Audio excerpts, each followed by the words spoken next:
بسم اللہ الرحمن الرحیم۔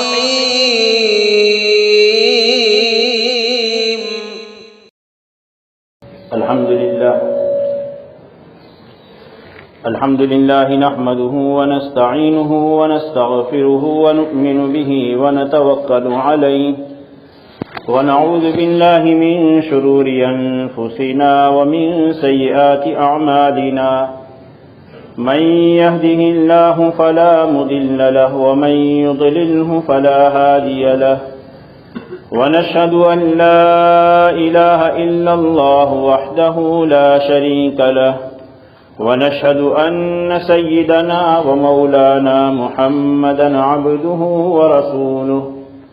أما بعد، أعوذ بالله من الشيطان الرجيم، بسم الله الرحمن الرحيم. يا أيها الناس اتقوا ربكم الذي خلقكم من نفس واحدة وخلق منها زوجها وبث منهما رجالا كثيرا ونساء، واتقوا الله الذي تساءلون به والأرحام، إن الله كان عليكم رقيبا. وعن عقبة بن عامر رضي الله تعالى عنه قال: قلت يا رسول الله من نجاه؟ قال: أملك عليك لسانك وليسعك بيتك وابك على خطيئتك، أو كما قال النبي صلى الله عليه وسلم. اللهم صل على محمد النبي الأمي وعلى آله وسلم تسليما. میرے عزیز اور بزرگوں، ہم سب جانتے ہیں اور مسنون چیز بھی ہے، رسول اللہ صلی اللہ علیہ وسلم کی عادت مبارکہ بھی تھی کہ آپ علیہ الصلاۃ والسلام نکاح کے وقت میں خطبے کے ساتھ چند آیات پڑھا کرتے تھے.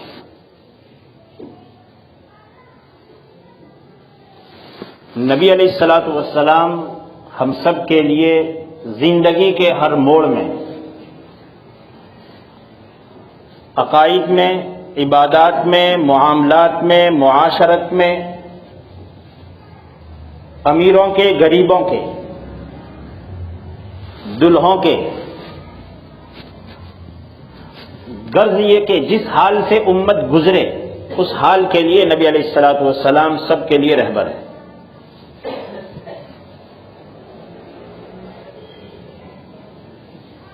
آپ علیہ الصلاۃ والسلام نے ان آیات کا، جو آیات پڑھی جاتی ہے نکاح کے وقت میں، ان آیات میں سے ایک آیت میں نے جو آپ کے سامنے پڑھی ہے، آپ علیہ الصلاۃ والسلام نے ان کو ایسے ہی پڑھ لیا ہو، ایسی بات نہیں ہے. آپ کے ان آیتوں کے پسند کرنے میں بھی خاص حکمتیں ہیں، اور اس موقع کے اعتبار سے خاص اس میں ہدایات اور رہبری ہے. ایک تو پہلے ایسی آیت کو آپ علیہ الصلاۃ والسلام نے پسند فرمایا جس میں شروع میں اور آخر میں 2 مرتبہ تقوی کا حکم ہے. یہ ہماری معاشرتی زندگی ہے جو ہم سب جی رہے ہیں، اور جب تک قیامت کی صبح ہوگی تب تک اسی طرح لوگ جیتے رہیں گے. زندگی کی شروعات سے آخر تک، اور خصوصاً ان معاشرتی زندگیوں میں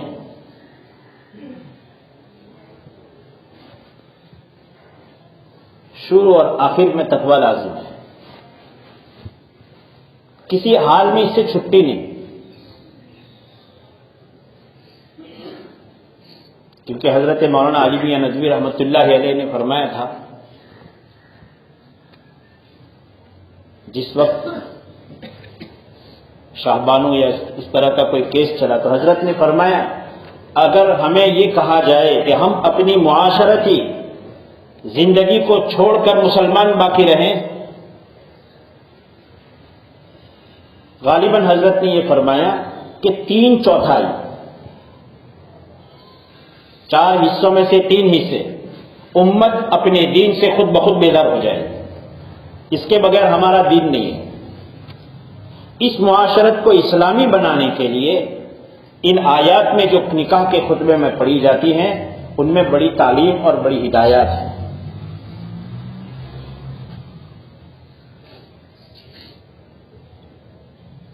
چنانچہ پہلی آیت جو پڑھی جاتی ہے اللہ تبارک و تعالیٰ اس میں فرماتے ہیں یا ایھا الناس اتقوا ربکم الذی خلقکم من نفس واحدہ وخلق منها زوجها، اے لوگوں اپنے اس رب سے ڈرو جس نے تم کو ایک جان سے بنایا ہے، کوئی نہیں تھے، اللہ تھے، اللہ نے اپنی قدرت سے حضرت آدم علیہ السلام کو پیدا فرمایا اور ان سے ان کے جوڑے کو بنایا۔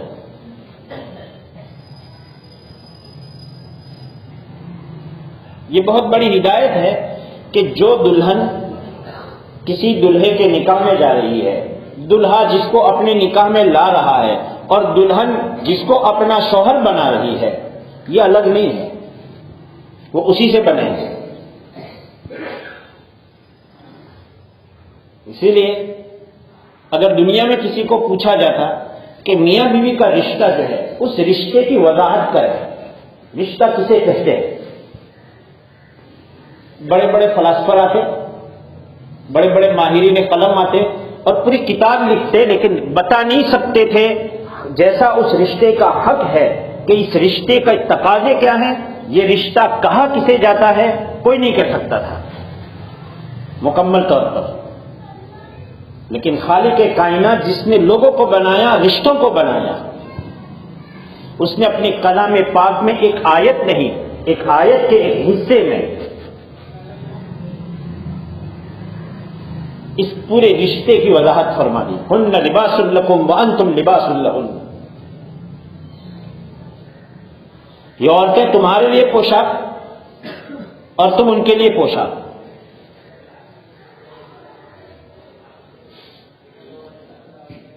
ایک ہی بات میں ساری چیز کو، ساری معاشرتی زندگی کو، آپس میں ہونے والی کبھی وقتی طور پر ہونے والی معاشرتی زندگی میں ہونے والی خرابیوں کو سب کو روکنے کے لیے اور آئندہ ایک دوسرے کے حقوق کے ادا کرنے کے لیے، ایک دوسرے کے حقوق کا پاس و لحاظ کرنے کے لیے، کسی چیز کو اگر کسی محنت اور مشقت والے کام کو بھی بجا لانے کے لیے اگر ترغیب دینے کی ضرورت تھی تو اتنی بات کافی ہے، ہن لباس لکم۔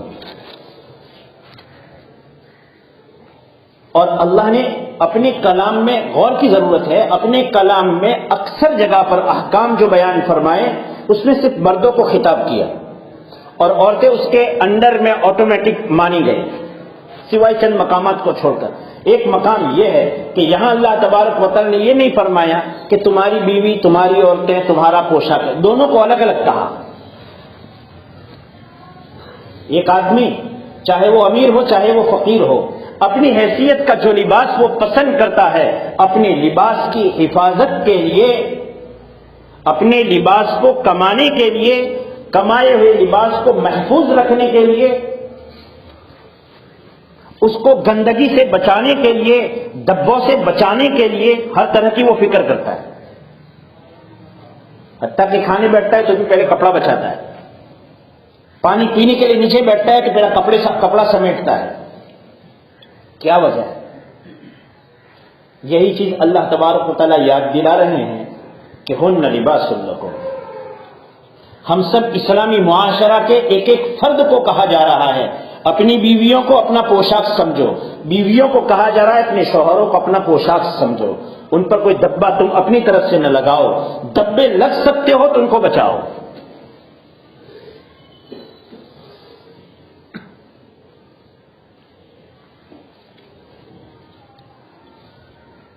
اس میں سمجھنا یہ ہے کہ کوئی اور نہیں ہے،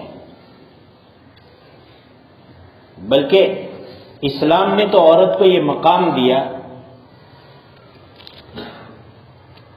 حضرت علی میاں ندوی رحمۃ اللہ علیہ نے تحریر فرمایا ہے کہ ایک زمانہ اسلام سے پہلے لوگوں پر یہ بھی گزرا ہے کہ عورت کو انسان کا درجہ دینے کے لیے بھی تیار نہیں تھے.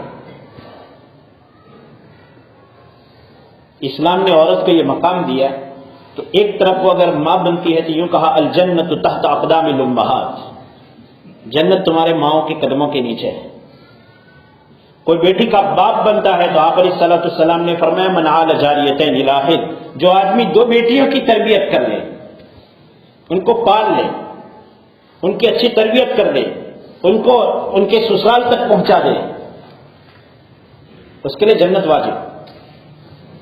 مطلب بیٹیوں کی صحیح تربیت کرنے والا، اس کو اللہ کے رسول علیہ الصلوۃ والسلام فرما رہے ہیں جنت واجب، یعنی وہ جنت میں پہنچے گا انشاءاللہ. یہ مقام دیا. کوئی زبان ایسی نہیں ہے جس میں میاں بیوی کے رشتے کے لیے الگ الگ لفظ نہ ہو، میرے اپنے علم کے مطابق. گجراتی میں ہم کہتے ہیں پتی پتنی، الگ لفظ ہے. اردو والے بھی کہتے ہیں شوہر اور بیوی، انگریزی میں بھی الگ. عربی زبان میں قرآن نے ان دونوں کے لیے ایک ہی لفظ رکھا. جو لفظ شوہر کے لیے وہی لفظ بیوی کے لیے، اور وہ ہے زوج. اور حقیقت میں لغت کے اعتبار سے زوج کہتے ہیں کوئی لکڑی یا کوئی ایسی چیز جس کو چیر کر کے دو ٹکڑے کیے جائیں، یہ اس کے بغیر وہ اس کے بغیر ادھورا. اسی لیے آپ علیہ الصلوۃ والسلام نے فرمایا جو نکاح کر لے اس نے اپنے آدھے ایمان کو بچا لیا. فَلْيَتَّقِ اللَّهَ فِي النِّصْفِ الْبَاقِي، باقی آدھے میں اللہ سے ڈرتا رہے. ایمان کے کمال کا ذریعہ ہے.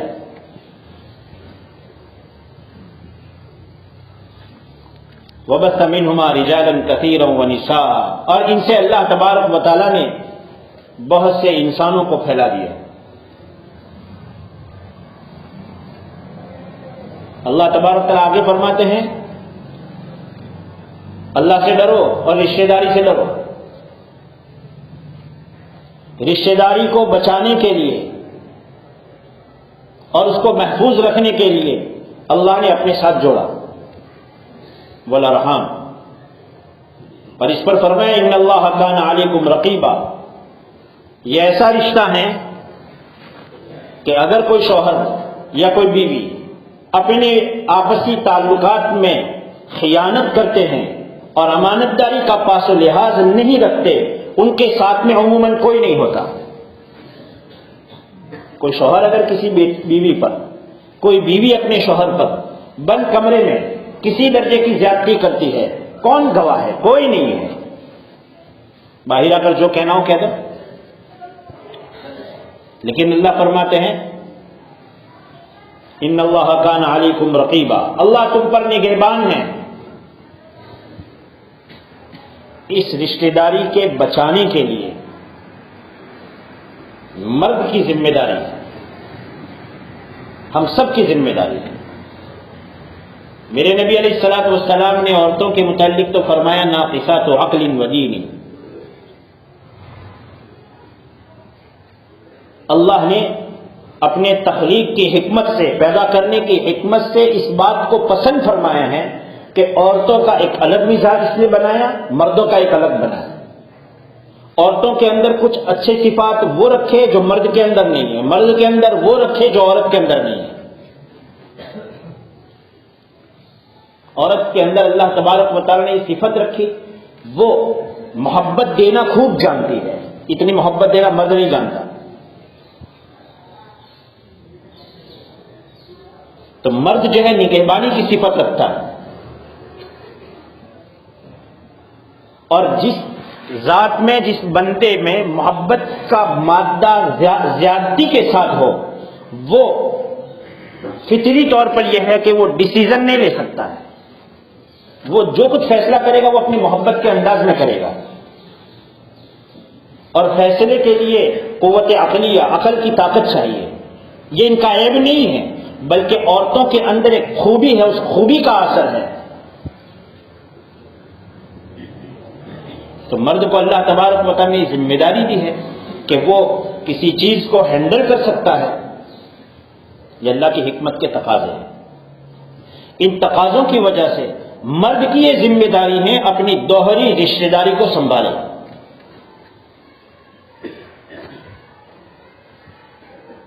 ایسا نہیں کہ دو رہا ہے تو ون وے ہو جائے، ایک لائن پکڑ لے ایک چھوڑ دے، نہیں، جہاں اپنی بیوی کا حق ہے وہیں اپنی ماں کا حق ہے،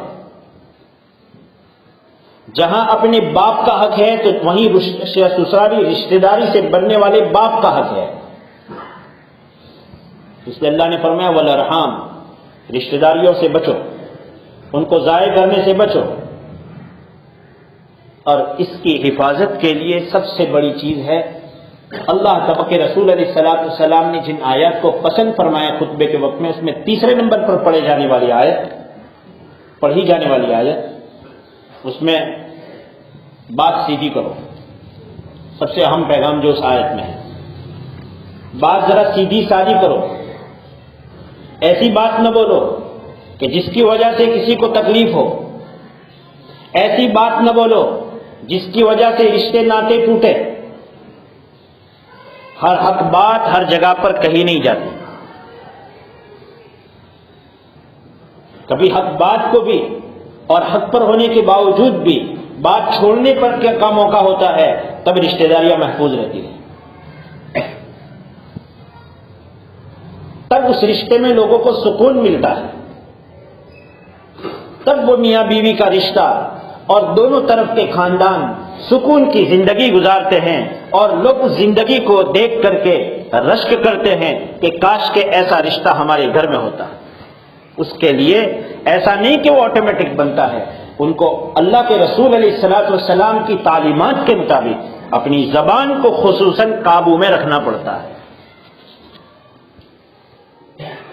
اس لیے ایک صحابی نے اللہ کے رسول علیہ السلام کی خدمت میں فرمایا یا رسول اللہ، آپ مجھے میرے بارے میں کون سی چیز کا سب سے زیادہ خوف رکھتے ہیں، مجھے بات بتائیے، میں اس سے بچوں۔ حضرات صحابہ کرام رضوان اللہ مجمعین اللہ کے رسول علیہ السلام سے ایسے سوالات پوچھ گئے کہ جو ہم سب کی رہبری کے لیے بڑی اہم ہدایت ان جوابات میں ہے۔ کتنی اہم بات پوچھی کہ میری ذات پر آپ کو سب سے زیادہ ڈر لگتا ہو، وہ چیز کیا ہے مجھے بتائیے۔ ہمارا ذہن بھی ایسا منتقل نہیں ہو سکتا ہے کہ ہم کسی سے یہ بھی پوچھیں۔ صحابی نے پوچھا، آپ علیہ السلام نے اپنی زبان کی طرف اشارہ کر کے فرمایا اس سے بچو۔ حضرت عبداللہ رضی اللہ عنہ صفا پہاڑی پر کھڑے ہو گئے، اپنی زبان پکڑ کر کے فرماتے ہیں کہ اے زبان،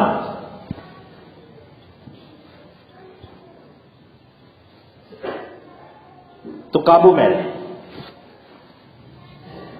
خیر بول، بھلائی پائے گی، برائی سے بچ، مصیبت سے بچے گی، قبل اس کے کہ اس سے پہلے کہ کل تجھے پچھتانا پڑے گا، اس سے پہلے۔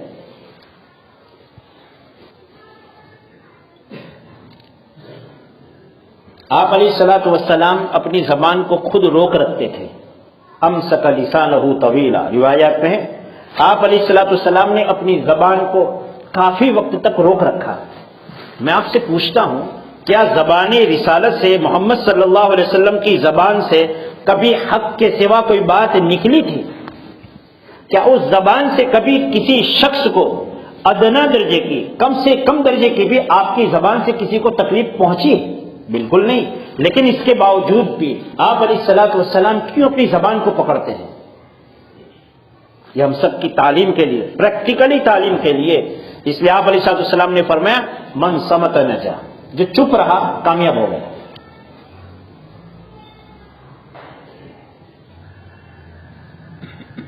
اپنی زبان کو قابو میں رکھ کر اپنے رشتوں کو بچانا چاہیے، اور اپنی زبان کو اگر آزاد کر دیا جائے، آوارہ چھوڑ دیا جائے، تو سوائے اس کے کہ آپ علیہ السلام نے فرمایا لوگوں کو ان کے منہ کے بل یا لوگوں کو ان کے ناک کے بل جہنم میں اگر کوئی پھینکنے والی چیز ہے، سوائے ان کی زبان کی کاٹی ہوئی کھیتی کے اور کوئی نہیں ہے۔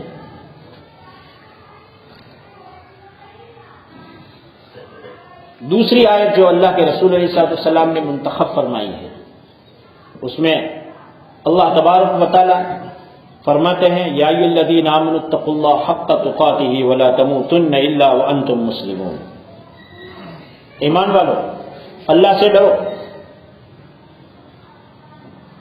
جیسا اس سے ڈرنے کا حق ہے۔ اللہ سے کما حق کہو تقوی اور پرہیزگاری اور ڈر اس کا کوئی انسان طاقت نہیں رکھتا ہے کہ ادا کر دے، لیکن دوسری جگہ اللہ نے فرمایا اتقوا اللہ ما استطعتم، اپنی طاقت بھر آدمی اللہ سے، اللہ کی نافرمانی سے بچے تو وہ اللہ کے حق کے تقوی کو ادا کرنے والا سمجھا جائے گا۔ اس کے بعد اللہ تبارک تعالیٰ جو فرماتے ہیں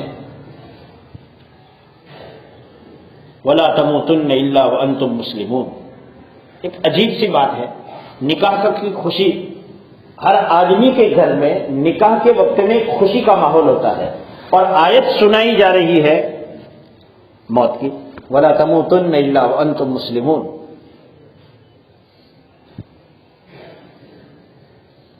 مسلمان ہونے کی حالت میں ہی تمہاری موت آنی چاہیے، اس لیے کہ خوشیوں کے موقع وہ ہوتے ہیں کہ جس میں آدمی شرعی حدود کو پار کرتا ہے۔ اللہ کے رسول علیہ الصلوۃ والسلام کا انتخاب گویا کہ اشارہ فرما رہا ہے کہ اس خوشی کے موقع پر اور اس طرح کی اور دوسری خوشیوں کے موقع پر شرعی حدود کے پار کرنے والے او میرے امتی، ذرا تو سنبھل کر چل، حد پار کرتے ہوئے آگے ایک دن موت ہے، تجھے وہاں حساب دینا ہے۔ اس لیے آپ علیہ الصلوۃ والسلام نے فرمایا ان اعظم النکاح برکۃ ایسرہ مؤونہ، عظیم ترین برکت والا نکاح وہ ہے، عظیم ترین برکت کہ جس میں مشقت کم ہو۔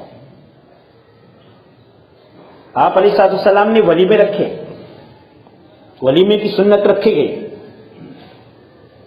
اب بات کرنا، ہمارے یہاں پر ایسے حالات بھی ہونے لگ گئے کہ 7 دن تک دسترخوان شروع ہو گئے۔ اللہ نے یہ مال جو ہم کو دیا ہے، یہ فراوانی جو اللہ نے ہم کو دی ہے، یہ اسراف اور فضول خرچی کے لیے نہیں ہے، بلکہ کل قیامت کے میدان میں اللہ کے روبرو میں اپنی نجات کے لیے دلیل پیش کرنے کے موقع کے لیے اللہ نے یہ مال ہم کو دیا ہے۔ ہمارے علاقوں میں بعض موقع ایسے ہوتے ہیں کہ اس وقت حیرت ہوتی ہے کہ دعوت نامہ جو ہلکے سے کاغذ سے بھی چل سکتا تھا، 200 400 کے ویڈنگ کے ذریعے سے اور دعوت نامے کے، میرے بھائی تو 1000 آدمیوں تک اگر یہ دعوت نامہ 400 روپے کا پہنچا رہا ہے، پتہ نہیں کتنے بے گھر لوگ ہیں، کتنی ایسی بیٹیاں ہیں اور کتنے ایسے مریض ہیں، کتنے ایسے پریشان حال لوگ ہیں، کتنے ایسے ہیں جو اپنے بال بچوں کی کسی ضرورت کی وجہ سے قرض میں ڈوبے چلے جا رہے ہیں، ان کی کتنی ضرورتیں پوری ہو سکتی تھی۔ دکھ ہوتا ہے کہ کبھی پنڈال لگتا ہے، اس کا 2 دن کا پنڈال کا خرچ جو ہے وہ لاکھ روپیہ۔ اللہ اکبر۔ میرے عزیزو، یہ نکاح اللہ کے رسول علیہ الصلوۃ والسلام نے اپنی شریعت میں نکاح میں خرچ ایک کے سوا کوئی نہیں، اور وہ ہے مہر۔ اور عموماً ایسے فضول خرچی کرنے والوں کے نکاح میں مہر کم ہوتا ہے، جس کو زیادہ دینا ہے وہ کم، اور جہاں نہیں ہے وہاں گناہ کا کام۔ اللہ تبارک و تعالی ہمیں ان ہدایات کے مطابق ہم سب کو اپنی معاشرتی زندگی گزارنے کی اور اللہ کے دیے ہوئے مال کو اللہ کی مرضی کے مطابق خرچ کر کے الصدقۃ برہان، صدقہ قیامت کے میدان میں بندے کو اللہ کے دربار میں نجات حاصل کرنے کے لیے دلیل پیش کرنے کے لیے دلیل بننے والا ہے۔ اس طور پر اللہ کے دیے ہوئے مال کو خرچ کرنے کی توفیق عطا فرمائے۔ آمین۔ وآخر دعوانا الحمدللہ رب العالمین۔